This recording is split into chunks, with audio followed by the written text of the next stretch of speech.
What's up, guys? It's your boy, Barca Boy 103, and welcome to episode 29 of the Blaugrana and Parisien, where, of course, I am joined by my boy, PSG Int. You want to say what's up to the people? Yes, sir. Welcome, Barcelona Nation. Today, of course, we're going to be discussing the latest action over the past week.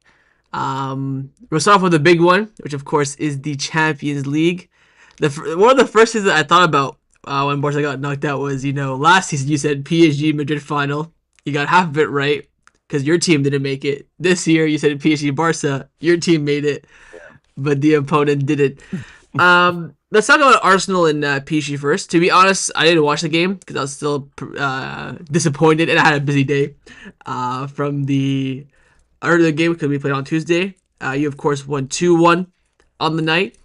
A lot of people were saying that if Arsenal are more clinical. I was keeping an eye on Twitter. It was like, their first 20 minutes was all Arsenal and blah blah blah. But you know, I think you and I both knew quite comfortably that you'd make it through, especially with the fact that last season you kind of stumbled at this hurdle against Dortmund. So it was kind of Yeah, obvious that the yeah, team yeah, was yeah. gonna overcome that. But how are your feeling and emotions over the 90 minutes, and your thoughts, of course, on being in the Champions League final as well? Okay, so the first thing about what Arsenal fans have said, I think Arsenal fans have proved themselves to be UCL unexperienced. Because if you played UCL, you know you're gonna have games where your players they're just part of the game. And Donna made some huge saves as well. Yeah. We've seen Madrid go through so many times where they're complete garbage, but Courtois saved them and so on. But yeah, no, they had a tough 20 minute, but after that we controlled the game. A lot of them said we parked the bus as well. Didn't look Okay, that way from fair when I enough. watched the highlights. I mean, the game plan from Luis Enrique, pretty much in both legs, was to play more counterattack versus Arsenal. Like give them sometimes possession and play against their high line. Like you did against Like, us just last tackle. year. Just last year we didn't have a high line, but you definitely gave us position because you knew that Arujo would mess up, that you'd win the ball back very Oh yeah, in easily. the second leg, yeah, Yeah, yeah, yeah, yeah, yeah. in No, both legs, you, we you had that in both legs, to be honest. Not even the first leg. I nah, think the first leg, we just got a bit lucky because we were just super clinical with the chance that we got, and you didn't have too many chances, and you kind of scored the majority of your chances. But in the second leg as well too, yeah. yeah, no, because I remember in the first leg we had so much like useless, irrelevant possession. Hmm. Where like in the first half, I don't think we had a single. We had like Nuno when he like dribbled that left side. That was the only chance we had in that entire first half. Um, but no, as you mentioned with the Dortmund, game, we were here last year. Last year we fucked up. This time we got it right. Hmm. It's basically the same but opposite. So we got 1-0 away, and then we technically got a 1-0 victory at home, Yeah, just one goal like last margin. season. Yeah. Without them booze for like 90 minutes as well. The last 30 in the first game, the first 60 in the second game as well. Feels great. Feels great. How Feels did great. you feel? I want to know how you felt in that moment when, of course, Arsenal scored immediately after Hakimi scored, and then Saka missed that overlap to like make it 2-2. What was going through your mind in Yeah, that yeah, moment? Were you yeah. thinking like, oh god, here we go again? Were you still like, oh, it's calm, they have to score twice, we'll be okay? What was happening in your feelings in that kind of moment? So I don't know if you've seen, but what Marquinhos did for that Saka goal, you must have seen it, right? I've seen it, yeah, Oh my days. yeah. I, I, I don't know, Marquinhos. I'm always like something is gonna happen. He's like our Araujo, but Mm, less, a bit less. a bit So I less. knew something was gonna happen. No, actually, I saw the long ball. I was like, "Yo, Marquinhos, this is yours, man. It's fucking Trossard." And then he tries to dive, catch the ball. I don't know if you've seen it from one angle. So he falls from like a small push.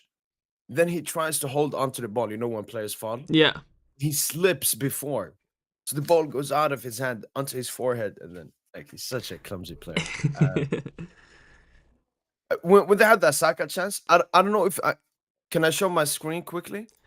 um, I don't think the viewers will see it, to be Just honest. this. Oh, they can see your face a little bit, yeah. Oh, okay, okay. But you see that picture? Yeah. That was me for that Saka opportunity you talked about.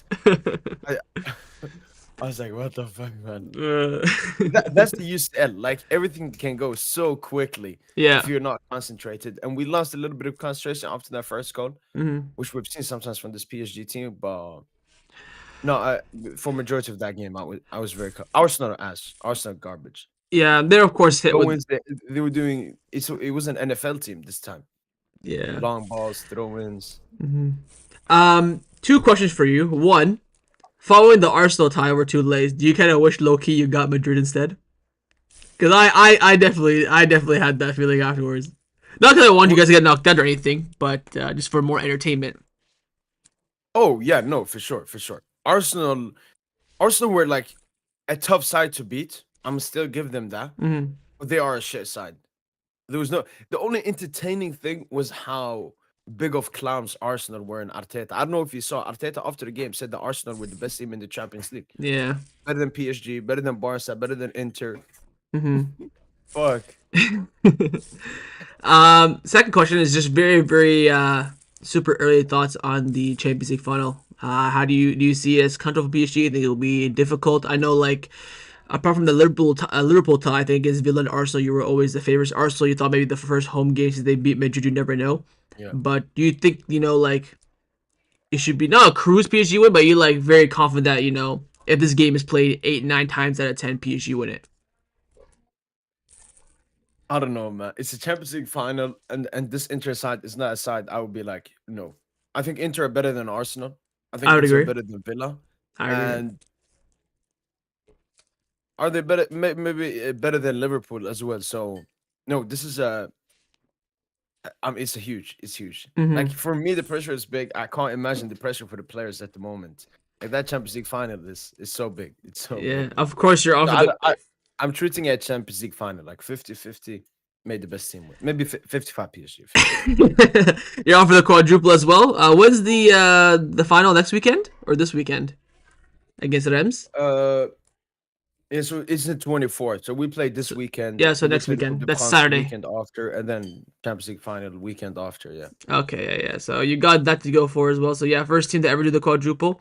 It would feel a bit bittersweet since it is Liga, but you could definitely have that title.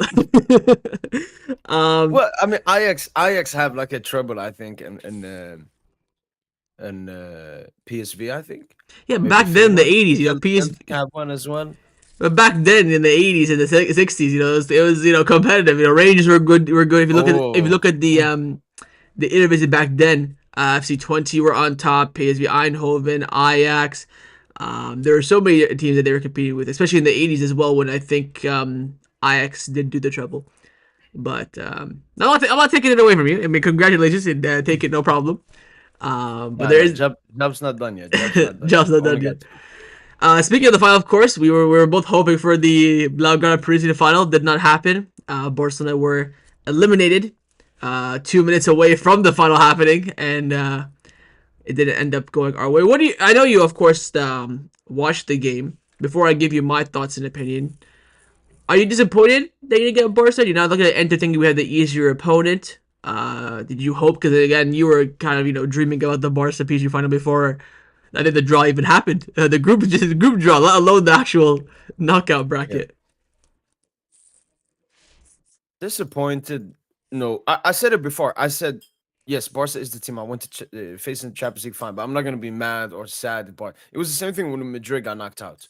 I was like, I want to face Madrid. They are my preference. Like the excitement, the narratives. I think it's a tougher game, Barca than Inter. But we've seen like there isn't that far away. Both quality teams, but maybe it was disappointing in the way. Like you went 2-0 down again to Inter at the San Siro. You make a historical it's a historical comeback. 3-2. When you put it alongside what you've done in away games before. People said, "Oh, it's a green shirt away, in date as well and everything." Yeah. You make a 3-2 comeback. Like that's probably the most heartbreaking way you could have gotten knocked out. You did Mhm. everything that was needed and you were good the game. Maybe not no, the first half were not good. But then you came back well, scored the goals. So yeah, it feels a bit surprising that Barca got knocked out. Honestly, I still feel like to this day that over the course of I think the 200 minutes that were played, 120 and 90 minutes, I definitely think that Barcelona were the better side. I think we did deserve to go through. Um, it was really weird because at the time when Acerbi scored, I was in like disbelief because I didn't think the goal was gonna stand. I thought there was a clear foul on Gerard Martin. But The thing is that if you look at my reaction to when Rafinha scored, the first thing I said was park the fucking bus, park the bus, lock it down. I'm like, Flick, you've got subs, triple sub right now. Because remember, when you do subs, you have 3 intervals to do your subs, right? Apart from halftime. So if you have 3 intervals, 5 changes. That means you have to do a double, double, single, or a triple, 1-1 to use all your numbers, right? At that Yeah. time, we only did 2 subs, but we did 2 intervals. We only had 1 interval left. I'm like, bring on Gavi, Christensen, Lua, lock it down. Yeah. Only brought on Lewandowski for Ferran. I'm like, wait a minute, he just used the sub, which is, at least, minor props. You have 2 more subs left. The team looks fucking dead tired. Where's the other subs? So I was in disbelief that there's no subs. And then Turby scored, and then Jordan Martin was fouled, and blah, blah, blah. I'm like, is this goal gonna stand? We went to extra time, and I said the extra time, look, in high level extra time, there's 2 options. Either a team scores and that's it, or it goes to penalties. We saw, of course, Copa del Rey final. We got the goal. We won it. When Inter got the goal quite early, I was a bit optimistic. I'm like, okay, we could see this sucks. And I was like, you know what, we already came back, we come back again. As soon as I knew we were going to come back is when the rain started coming. Now, rain is not an excuse, but it is, more difficult to attack in rain than it is to defend. And defending in rain is easier because you just slip and slide and you just, can't hoof the ball away. And I was also worried that Inter are more experienced and they know how to defend, they know how to waste time. Which in the end, of course, I don't think we had a chance in extra time, to be No, honest. you had the liver chance, Oh, the free header, right. and that insane somewhere save of Yamal, wasn't that in extra time? Um, Like the fingertip save that when might he have been extra time too, cut in yeah. from the right. Yamal missed some good chances in that second half as well. He could have killed the game off where people were saying to him run to the corner. He went for the shot, hit the post. But The chance right after 3-3. yeah, yeah, yeah, yeah. But honestly, I was of course sad that the night of because the dream was dead and we looked so close. We were 2 minutes away. But didn't I saw a lot of people say this was as bad as Anfield and stuff. I said, what the fuck are you smoking? Like I was. This is like a fair elimination. We went to the Kosh. We were a bit of luck was on our side. We talked about this a lot. The way you need to win the Champions League is not only to have a decent team. You need luck and you need referee decisions to go your way. Every single 50-50 was going towards Inter in this game. If you look at even the goals that we conceded, the penalty shout, everything was just not going our way, which is typical, but not an excuse. And I felt like what, we gave it our all. It's not like the last years where we just capitulated every single time. We gave 100%, and it wasn't meant to be. But next year, of course, we'll see what happens. What I loved about the game is that afterwards, Flick was saying that yes, defensively over the past month, we've kind of dropped off. There's this Twitter account. This Barca Twitter account has like 30,000 followers. He always does like once in a while, not tweeting until this happens. He tweeted at the end of March, not tweet. I think this is after we beat Dortmund 4-0. After we beat Dortmund 4-0, he tweeted, not going to tweet again until Barca win another game by more than 1 goal. You're thinking, fucking, it's easy, right? We haven't done it since. We lost to Dortmund. We beat Mallorca only by 1 goal. We beat Celta by 1 goal. Copa del Rey final by 1 goal. Clasico last weekend by 1 goal. Lost to Inter. Valladolid 2-1 by 1 goal. So everyone's hating on him because they think it's his fault. But Flick was saying that defensively the past month we've been very shaky. And he said the issue is that he knows where the problems lie, but there's no time to fix it because we play every 2 or 3 days. Because the number one priority in training is recovery and keeping the intensity and rhythm. There's no time to make tweaks, make adjustments, and make corrections. And he said that we're going to focus heavily on that day 1 of preseason, which made me feel a lot better. But I'm not too disappointed. Of course, I'm disappointed, but I'm not too devastated because we gave it 100%. And then we said going to this time, both you and I, that Inter are probably the hardest team in terms of Barcelona style. And I think you will suffer this as well in the Champions League final because you play more similarly to us than you do against Inter. A team full of experience. I think your team as well has some experience, but has some youngsters as well. I think the majority of your team, this would be their first Champions League final, apart from maybe Marquinhos. But Donnarumma's had an Italian final. Dembus has been in the World Cup final and stuff like that. But it's all about experience. I think really the experience let us down, not knowing how to waste time, which we saw. We improved upon that in the Clasico. yesterday, which we'll talk about later on. But overall, I think you know what we made it. I'm more disappointed because we had an easy route. Apart from Inter in the semifinal, you know Dortmund and Benfica, we made easy work. You had to grind against Liverpool, tough, you know, close one against Aston Villa as well. But in the end, you kind of cruised it. That's where my disappointment mainly Yeah. lied, is because we had the easier. We could have been the flip side, right? You could have had our side. We could have had your side. I don't know if we would have gone past Liverpool. I think we would have gone past Aston Villa and Arsenal. But that was also a little bit disappointed in my eyes as well. But I'm pretty proud. I'm very proud of the team. You know, coming back like you mentioned from being 2-0 down, 3-2, stuff not going our way in the game, whether it be the referee decisions. You know, the referee, Simon Mijiak, who, of course, refereed the World Cup final, the last World Cup final. He's now, this morning, has been confirmed that he got kicked off of UEFA refereeing. He's not refereeing any more games from now to the end of the year, whether it be Europa League Conference, Champions League, Club World Cup. He's not refereeing anything else anymore, due to Right. his poor performance and controversial performance against Barcelona. So I mean, it always happens against us. It's not really surprising. I'll say this: you think it was a foul on Gerard Martin on Dumfries?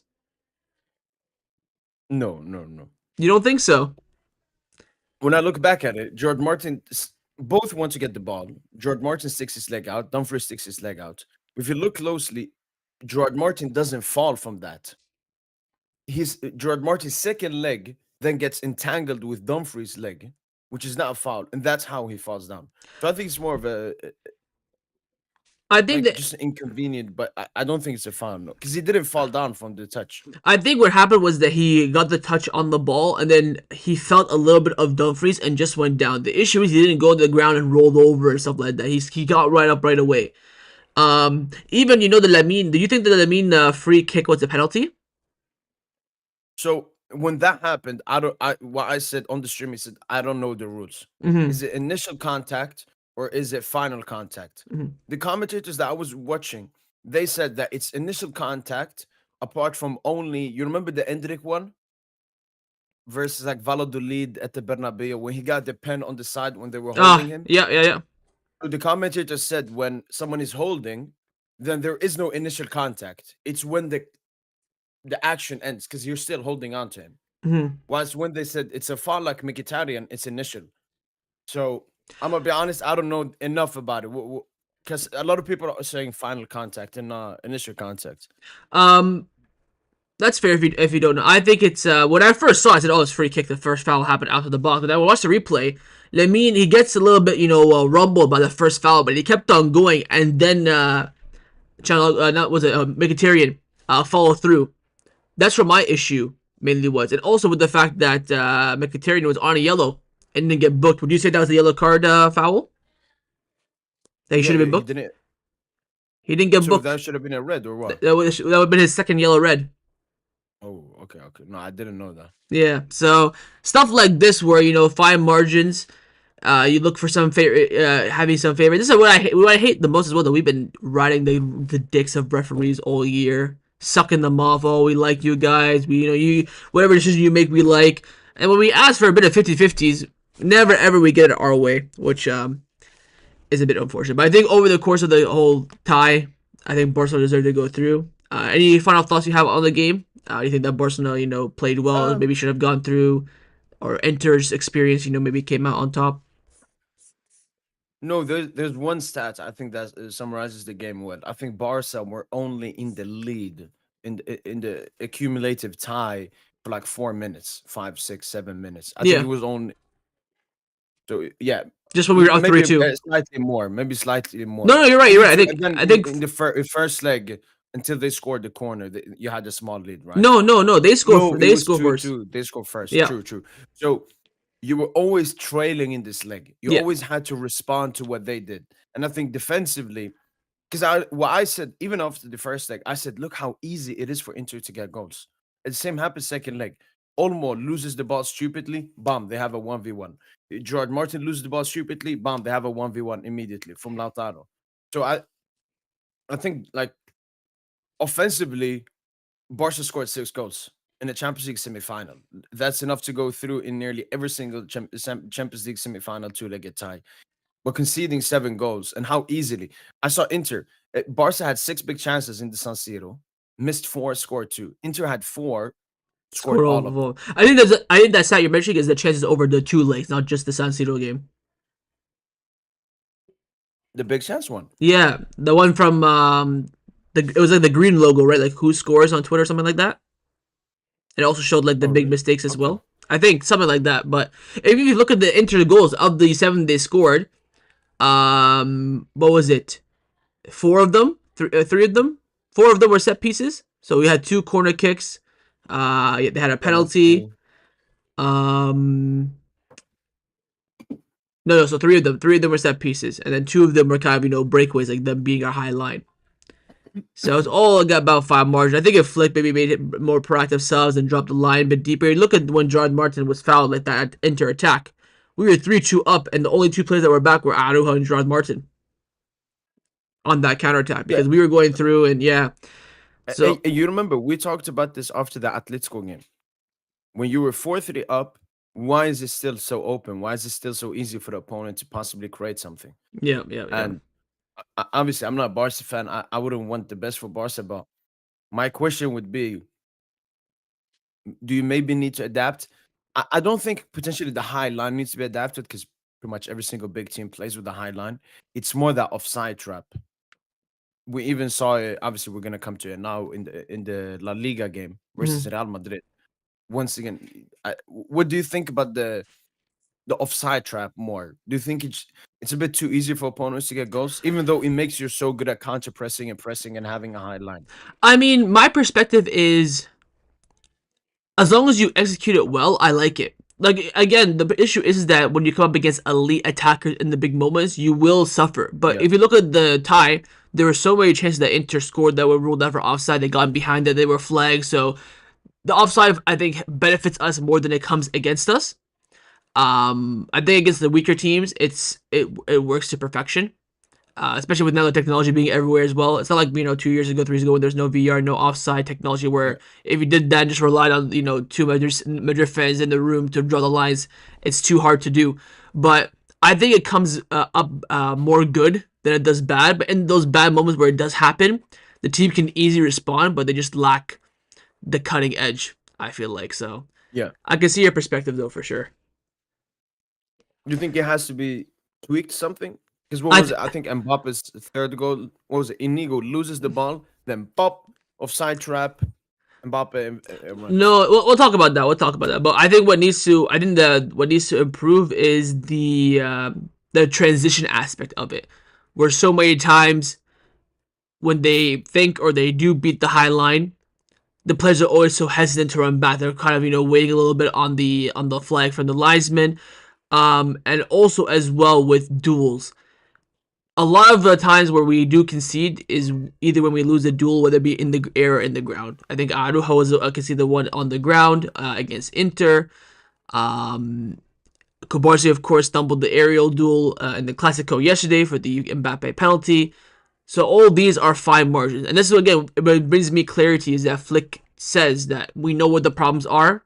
We just had no time to fix it. And that's going to be our number one priority come preseason. So hopefully, again, from September until March, like middle of Ramadan, our defense was unbelievable. We were talking about our defense, your defense, and I think Arsenal's defense being the top three in Europe. We barely conceded. We maybe conceded one goal every other game. Szczesny was getting clean sheets left, right, and center. We were absolutely cooking. But Yeah. since the beginning of April, maybe end of March, like after after Eid, we just started leaking goals like crazy. It couldn't even win a game by a goal margin. We just relied so much on our attack to get goals because the defense was so shaky.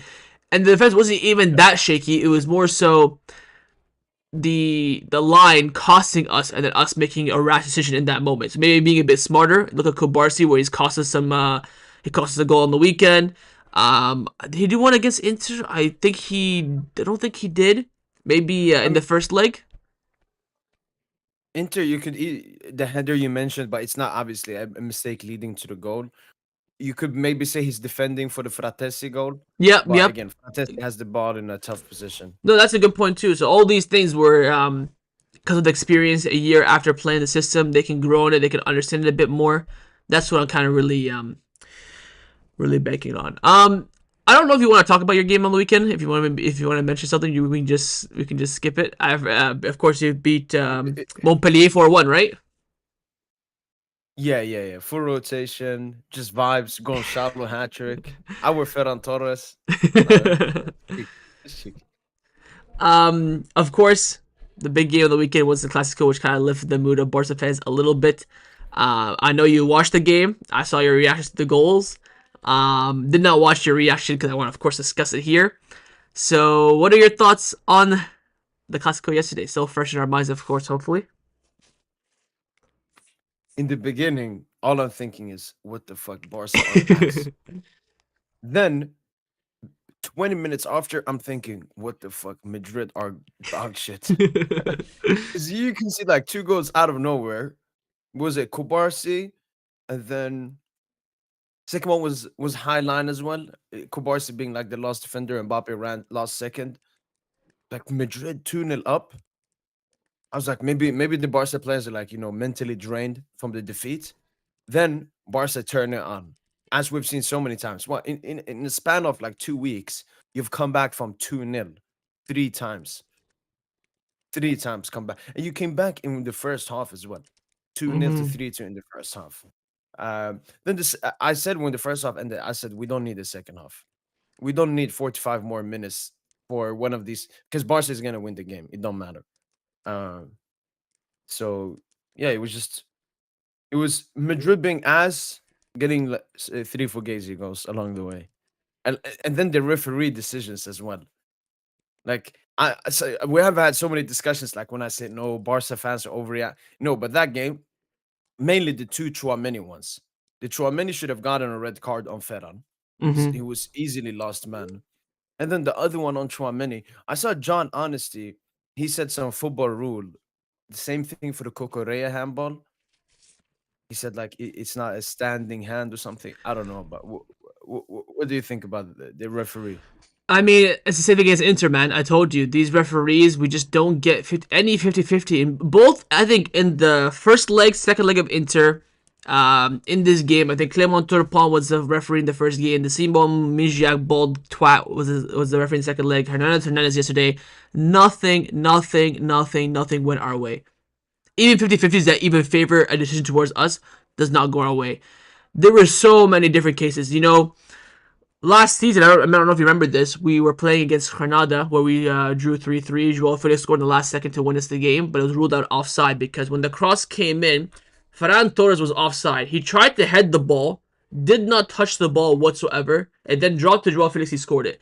They ruled the game off. They ruled the goal offside because Ferran Torres was offside and interfered with play. Since he attempted to get the ball, it's offside, Yeah, which is exactly what Kylian Mbappe did yesterday for the first goal because he was offside when the ball was played. Yes, Kobarsi messed up, but he did the exact same thing. Why is he not offside? Of course, Chesney being stupid, clear penalty. This thing that pissed me off with Chesney. Chesney's given away like 8-9 penalties since the new year. I don't know what the fuck is happening with him. He made like 4 penalties in his first month. Benfica, Valencia, Real Madrid in the Super Cup. Then all of a sudden he started timing his runs out to perfection. He was coming out, cleaning up, not committing fouls. Then in the past month, since the defense got shaky, he's gotten shaky too, and he's given away penalties, whether against Madrid, Dortmund, in the second leg. yeah, But it's clear penalty. Then, of course, you have the Tchouameni red card where Ferran Torres was clear on goal, but apparently Asensio was close enough to be far back. Idiotic. You had also cap, as cap, well, cap. yeah, you had the handball. And here's the kicker. Here's where the bullshit really comes in. They, of course, ruled out Fermin's goal, the fifth goal, as a handball, which is fair. Hits his hand, but it hits off Valverde, which means that means Fermin had no interference in play. So that should have been a goal. And how's Tchouameni's not a handball, but Fermin Lopez is? If they gave both saying penalty, no goal, sure, or no goal penalty, sure. But they're both handballs in the same direction, the same trajectory, but one is a handball and one isn't. I, it's bullshit. And this is why I keep telling you. This is why when Barcelona win titles, it's always that extra sweeter. Because we win against the institution. We win with everything against us. This league title that we're going to win, inshallah, on Thursday or whether it be on the weekend, will be the best league title I have seen. Better than Pep against Mourinho. Better than Valverde and what Luis Enrique did. Because every single thing where a 50-50 was called this season, did not go our way. Look at this game, look at the other Clasicos, and don't forget as well, in the beginning of January, where we had the own president of the league trying to get our players unregistered and get us punished with that fact. Everything was going against us, against a Super Galactico team, by the way, that signed the best player in the world last summer for free and came off the back of a treble, and we still beat them. This is what we have to go through every single season. So it comes as no surprise to me. Even if you look at the second goal, would you say that Lamine Yamal was fouled by Valverde on the second goal? If you remember? We're talking about Madrid's second goal. Yes. When was Yamal fouled? So Yamal was dribbling down the right-hand side. Ceballos came in for the 50-50. He beat him. Then he was going for the second ball, Lamine, and Valverde stepped on his foot. And that's how Valverde I took don't the ball. remember. Okay. Oh, so you're saying the goal should have been ruled out because of the action that led to the goal? Yes. Like the frame. Okay. Yeah, the Mbappe was onside. The pass from Vinicius was, fine, nothing with that. But the way they got the ball should have been a foul on Lamine. But Okay, no, I don't. yeah, They didn't show it, right? Like after they showed it. They showed it. You know what's more disgusting as well? And Boobies' dive. Did you see that? Madre mia. Yeah. This is what I mean. I thought it was a pen. I thought. Oh, it looked like a pen. It looked like a pen. Just like the Rafinha one on Asensio, and they're getting good at dives, man. I can't. When I saw the replay, I was screaming on my live sheet. He pulled out this higher one, dude. And then what they do? Oh, Bellingham was offside by half his head. This is the shit, man. They want to cover him up. They don't want to, say that, oh, we're ruling out a penalty because he dove. Should have been a yellow card for Mbappe as well. Yeah. That's what Frankie was. Because when Frankie did the penalty and he started screaming at him, I'm like, what's he screaming for? I mean, unless Bellingham is onside, this is a clear penalty. You see the replay. What a diving prick, man. Diving in the Clasico. What a rat. No shame. No shame. He scored, he scored, I saw a stat like, he scored 5 goals in the Clasico this season. But he had 0 wins, so I don't care. But look at the 5 goals. So first one, Super Cup, counterattack. He scored in the 4-0, but it got ruled off for offside. Yeah. He scored the breakaway, right? Easy goal from the Super Cup final. Copa del Rey final, scored the free kick. And then yesterday, 2 tap-ins and a penalty. This is the problem with Barca's defense. They let in players in behind too easily. And this is the only way to beat Barcelona.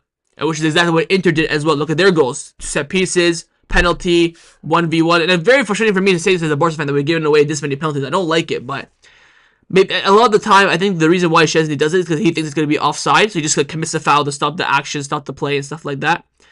But most of the time it's not going away. But this is the issue, man. And then hopefully the president does something, at least makes a formal complaint. I know it's not gonna go anywhere. Shit's not gonna happen. But at least make it well known publicly and officially that we do not like what we're seeing. You hear the referee for the Firmino say thank God as well on the VAR audio. Did you see that? No, thank God for which action?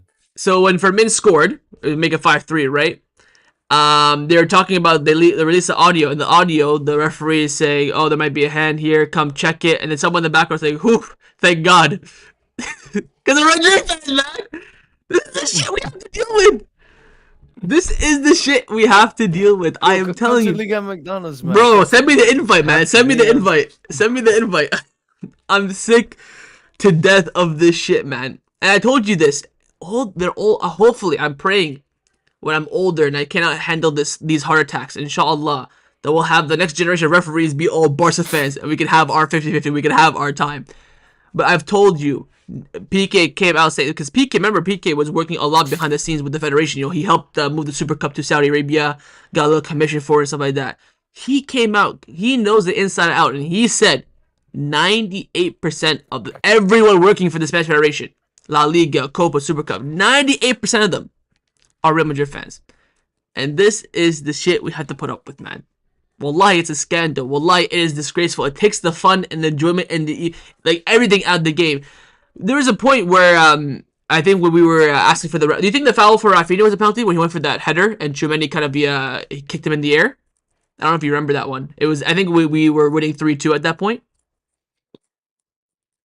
No, I don't See remember the that. problem, man. There's just too many to talk about. You can't remember them. Anyways, he was going for a free header. He was going to score it, and while he jumped in the air, Tchouameni kind of kicked him in his foot and threw him off balance, which you could say is smart, but in the box. Was it from that Yamal Trevella cross? Yes, yes. Okay, So he kicked okay. them. Could be maybe a penalty depending on how your perspective is, whatever the case may be. But when that moment happened, I saw people in my live chat on Twitter saying VR ain't gonna give this because they're against us. So we're already playing the game knowing that everything is not gonna go our way. Frankie de Jong, I think he had a fantastic performance yesterday, one of his best for Barcelona. He put in a captain-esque Yeah. performance as well, getting the referee's ear, talking to him. He wasn't doing that a lot at the beginning of the year, but now he's doing it maybe because there's frustration coming out of him. He came out of the game and said that, look, if we talk about it, we're gonna get banned. So that's the thing as well. We can't even voice our opinion. But he was saying that, listen, just like against Inter, every 50-50 was going their way. And then they had the audacity on the bench to start crying and calling for fouls and stuff like that. It's just the hypocrisy is. Would you say this is the most dominant El Clasico ever? El Clasico season. Because you've beaten them 4 times and in 2 cup finals and won the league. I don't think, because you've had years where you've beaten them 5-0, 6-2, but this 4 games, 2 cup finals, So I've I don't experienced. think there's been bigger ownership. I've experienced more other seasons where there's been more Clásicos. I remember one season, I think Pepe Mourinho, there were 7 El Clásicos. We had 2 in the league, we had 2 in the Champions League, we had Super Cup at the beginning of the Maybe two season, Copa, and the Copa final. it's like a semi. No, it was the final. It was the final when Oh, Ronaldo got the header. Every single time we'd win the majority of them, but they always get us one, some way, somehow. That one being, of course, Ronaldo winning the Copa del Rey.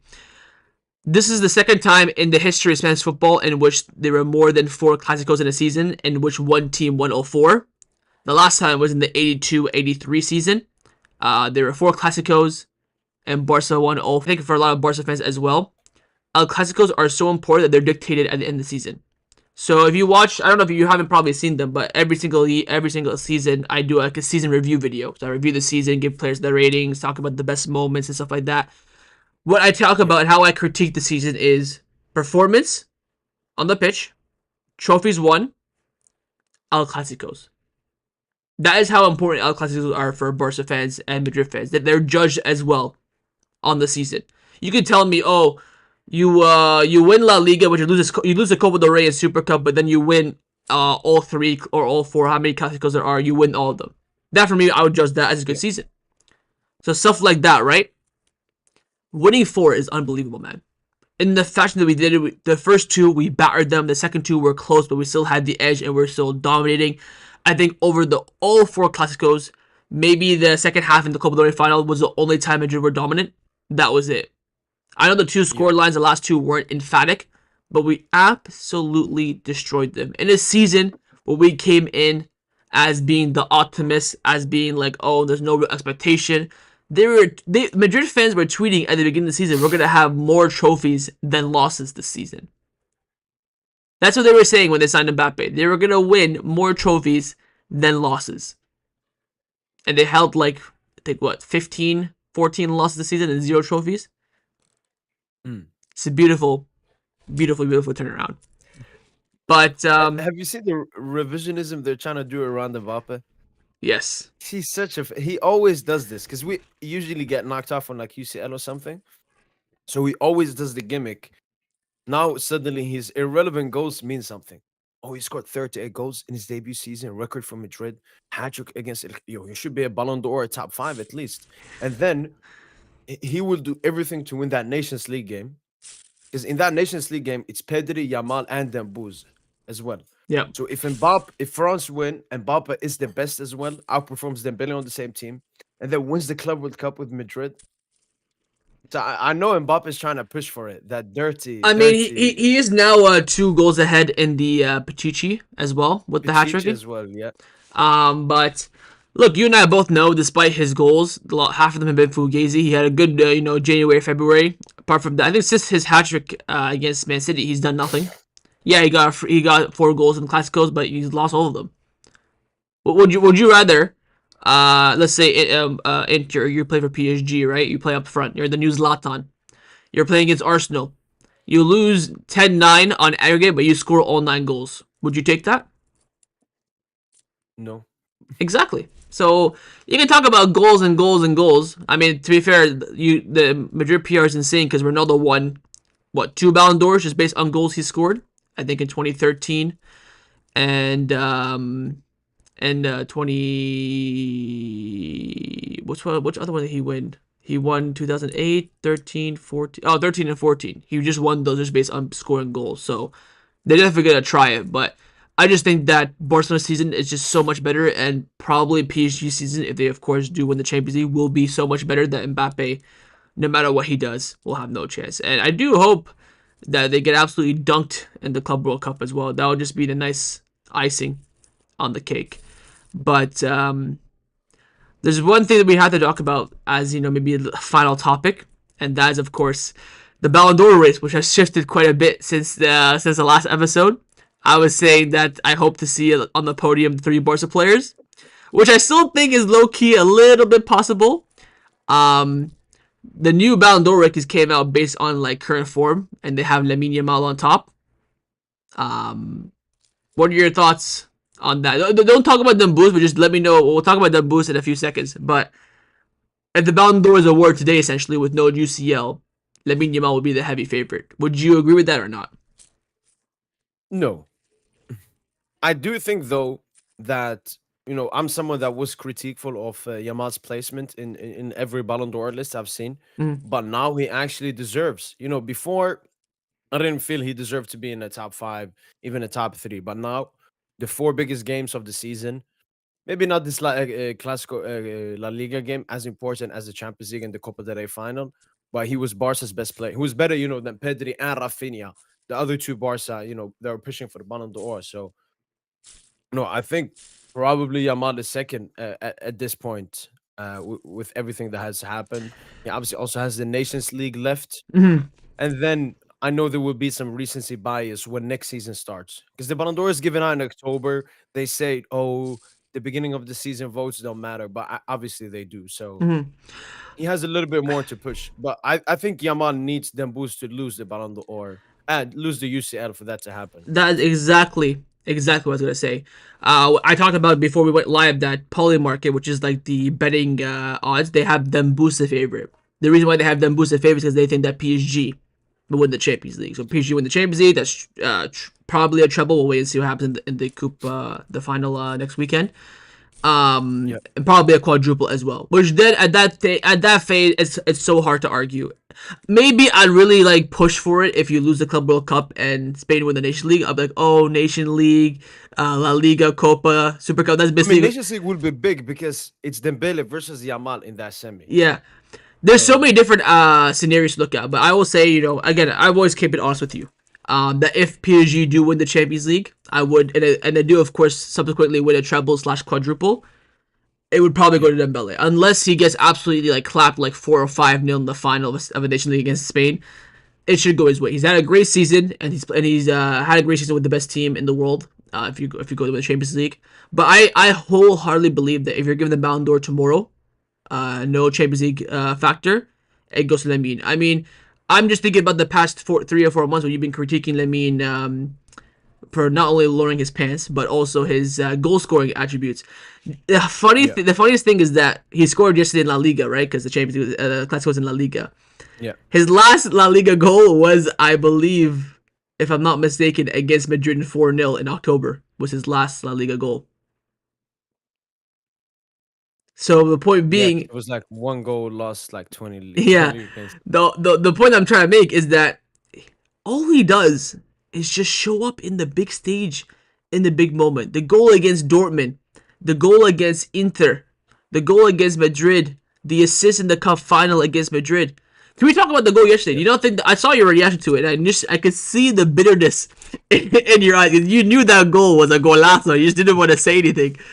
That's Even I cool. think the guy that you had on your stream, he was like, "What a fucking goal, man! It's unbelievable, man! It's all so good." You're just sitting there with like a little grin on your face because you know it was a golazo, but you just didn't want to say anything. And that's the thing as well. He scores golazos. Like even the goal against Inter, which was pretty much the same goal against Madrid, just that cut inside on the left. Did the same thing against Benfica as well. Yeah. Oh, for the Instagram post stuff, he has a 99% hit rate, and he was 2 minutes away from being 100% hit rate if we beat Inter. Like, Yeah. and like I tell you, he is the most important player for Barcelona. The way that we play, everything goes through him. The creation, he got robbed of how many assists in the Clasico yesterday? The Travella one for Rafinha. There was another one for Well, Rafinha in the first it half. was like straight at the end. Yeah, he got robbed of 3 world class assists as well. I think also as well. Rafinha has been taken. I think Rafinha, despite his fugazi some GA recently, by the lid. Yesterday he got 2. I think he got the goal against Inter. He has not been performing well, like post Eid, post end of March. He's not been performing well, but he gets into places at the right time and gets goals and assists. Pedri, like I told you, he's always been consistent, but the past month I feel like he's not been as controlling of the midfield I would like. Like I told you on the last Yeah. show that so many times he'd get pickpocketed. We didn't see that against Madrid yesterday. He had a really, really good game yesterday. But if you remember the 2 legs against Inter, the Copa del Rey final, so many times he'd lose the ball in the midfield. He'd panic because I feel like he's at a point since he got Ballon d'Or shots where he's thinking, oh, I had to make that difference. I had to find that killer pass.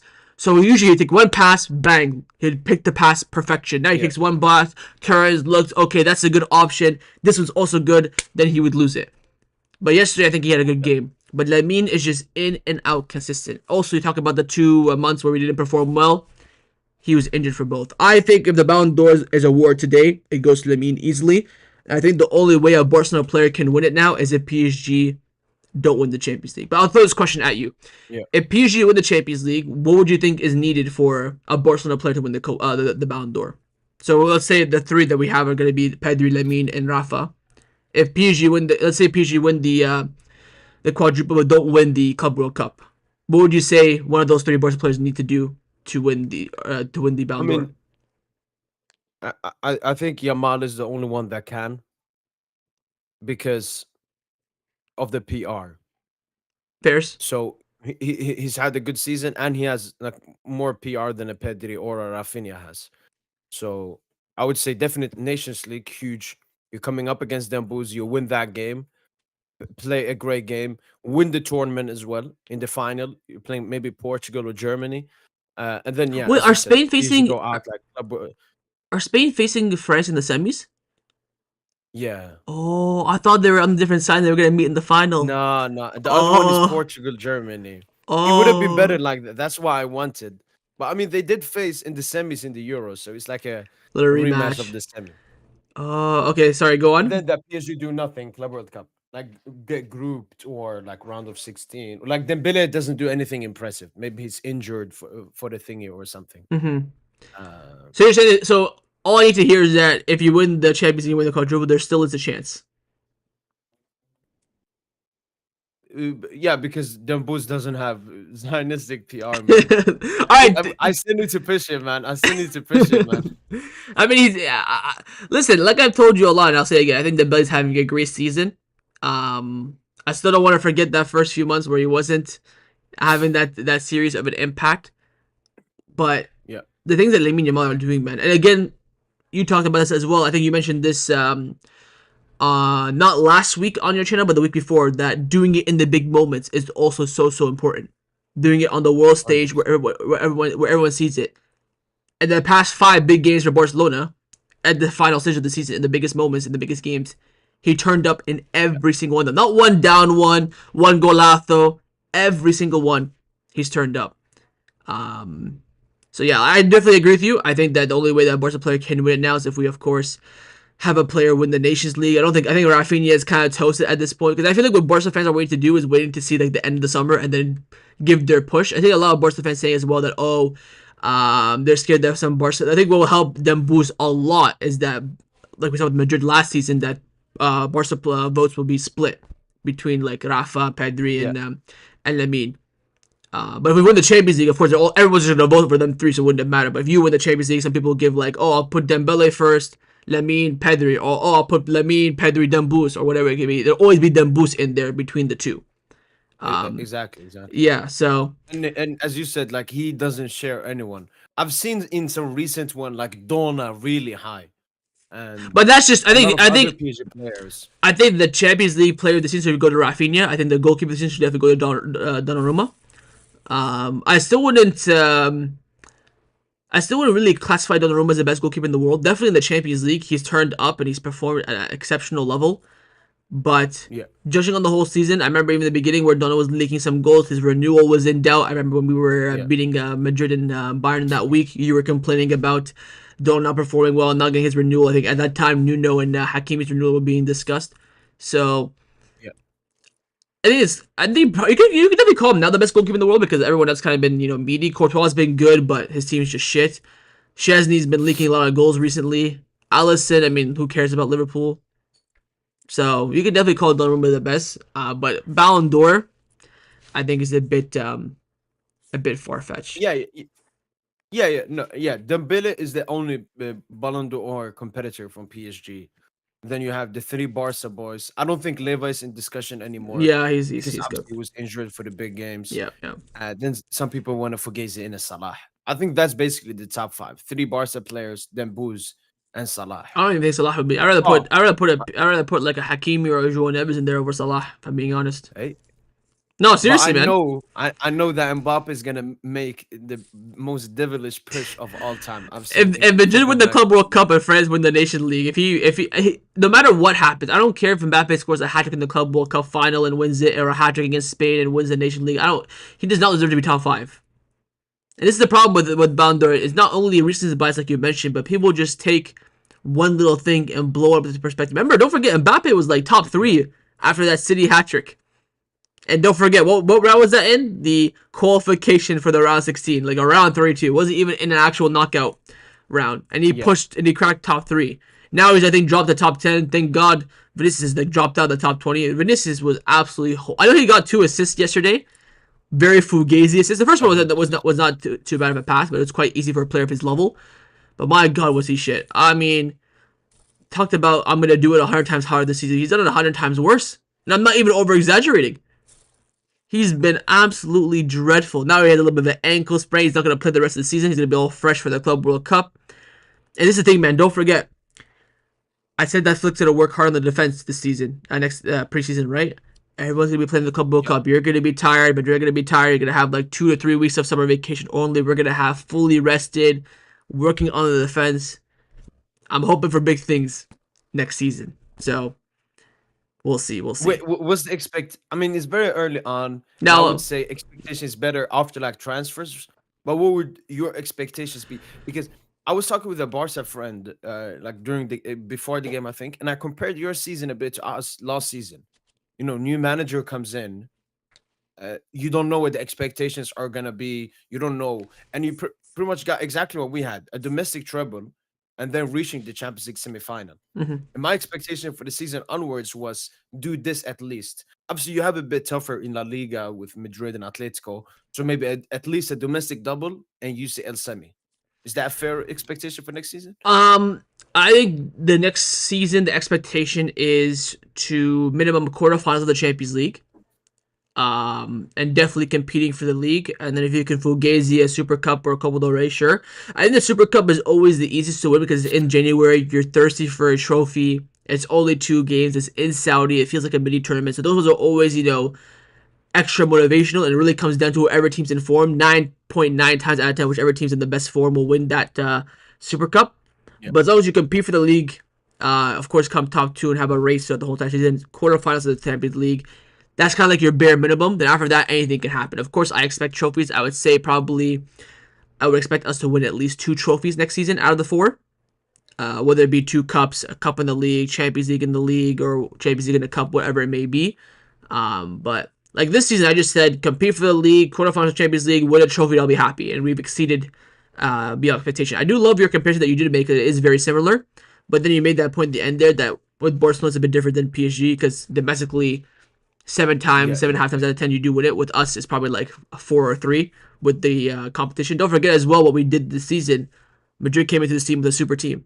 They had the best team in the world last season. They won a treble. They added the best player in the world at the time to their team, and you cannot ignore what's going to happen. And also, we'll end off on this. Of course, Madrid are going to sack Ancelotti. They're going to bring in Xabi Alonso. yeah. Are you? How do you think about the Xabi Alonso appointment? I think it's very similar to Xabi, where they'll get maybe a little bit of a bounce, but in the end, he may be like a surplus to requirements. Because I'm seeing a lot of the same thing. Oh, he's bringing his staff. Oh, he's gonna get the signings that he wants. Blah blah blah. All this and that. I don't know how Xabi will manage the egos in the dressing room. Mbappe, Vini, Jude, whether Rodrigo Yeah. stays or not remains to be seen as well. But handling, that's where the kind of Ancelotti thrived in the most. I think Madrid season would have capitulated even more if Ancelotti didn't handle those egos correctly. But do you see Xabi coming in as like a huge like, oh, Madrid actually gonna be scary next season? I think it's very hard for Madrid to be worse than they were this season. Good point. So Yeah. I think whether Xabi came in or anyone else, they're gonna be better next season. But switching to a three at the back, where's Jude gonna play? Where is he gonna play? There's still so many question marks over this team.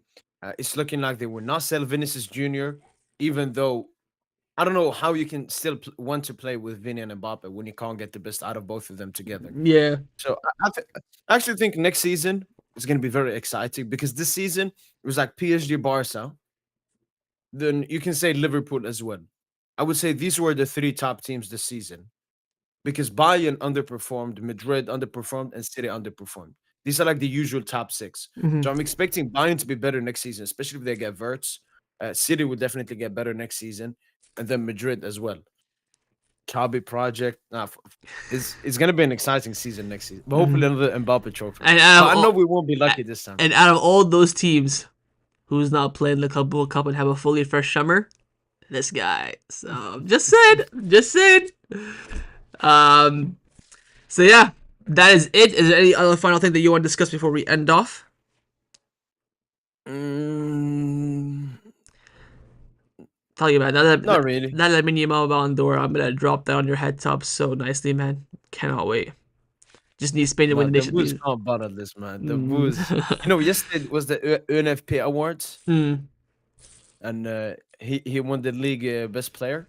A So lot of people are saying, actually, enough on this. A lot of people are saying that Dembouz might get some insane PR because, of course, the Ballon d'Or is run by France Football and he's French, which we saw true. Mbappe get a lot of the juice recently. Remember that year where I think the World Cup where he came second after winning the World Cup at 18, where he probably wasn't the second best player in the world at the time, but just insane juice. So people Yeah, are I saying know. that we'll get that Dembouz will get that France Football treatment. So No.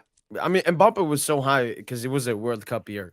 I think yeah, it was like what was it? I think Modric first, Ronaldo second, then Griezmann third, Mbappe fourth, and both of them strictly for the World Cup. mm, But that's the thing. There's no Euros, there's no World Cup because that's what happened last season. I think if the Euros didn't happen, Vinicius would have 100% won it. But yeah, because the Euros happened, recency bias, how Vinny acts as well. yeah, They're come like, on. Rodrigo say we football. can't Let's give it. be honest, man. Let's not beat around the bush here. But I think the Nation League will kind of play. So I think that's the thing as well. Nation League will be important, but it won't be as important as a Euro. So like, Yeah. Because I think that it's if like you, those Saudi Arabian Super Cups. no, no, This no, is for no. the But like, champions. if you lose the Champions League final, that Nation League will be a huge value.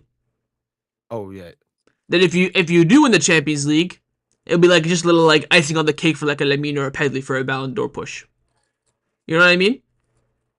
Don't forget Mbappe. Mbappe, You're Mbappe. underrating Mbappe, man. You're under because he has Madrid PR as well. So And think about it. I need Mbappe like will get every single vote. They're not gonna give anything to Vinny or Bellingham. Even the Valverde PR. that lasted I like saw what a 3 days? list. He wasn't even in top 20. Yeah, that lasted like 3 days.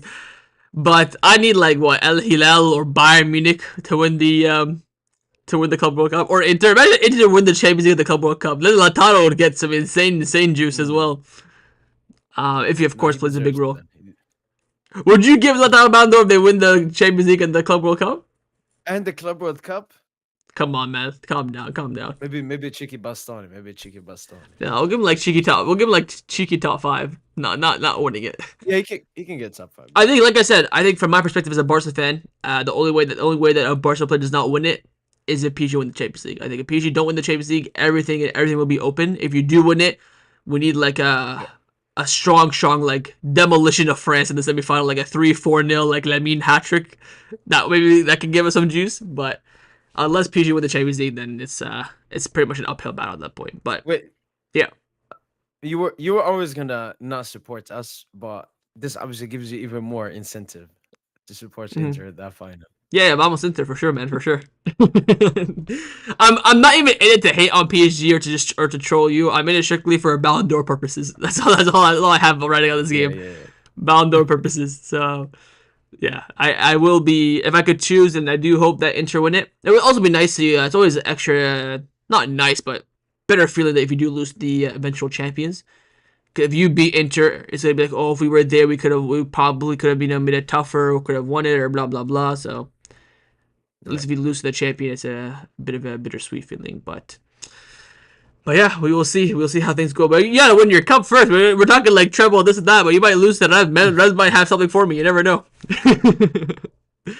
Now I'm very excited for that game. They are a tough team. We haven't beaten them in the league this season. 2 draws. They're like a very strong defensive team. So Getafe kind of vibes.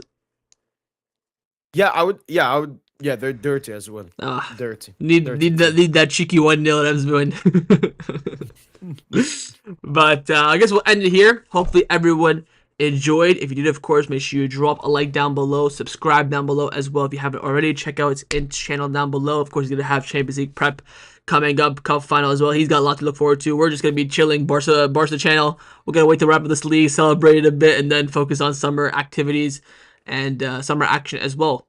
Maybe we'll do some things together in the summer if we do get PSG not winning the Champions League. We'll do maybe a little France Spain watch along together. Watch the game. It'll be like a Ballon d'Or race with the two of us. Ooh. So that'll be nice. So maybe we'll do something like that. But make sure you check out his channel. Links down below. And we'll of course see you guys next week on his channel as well for episode 30.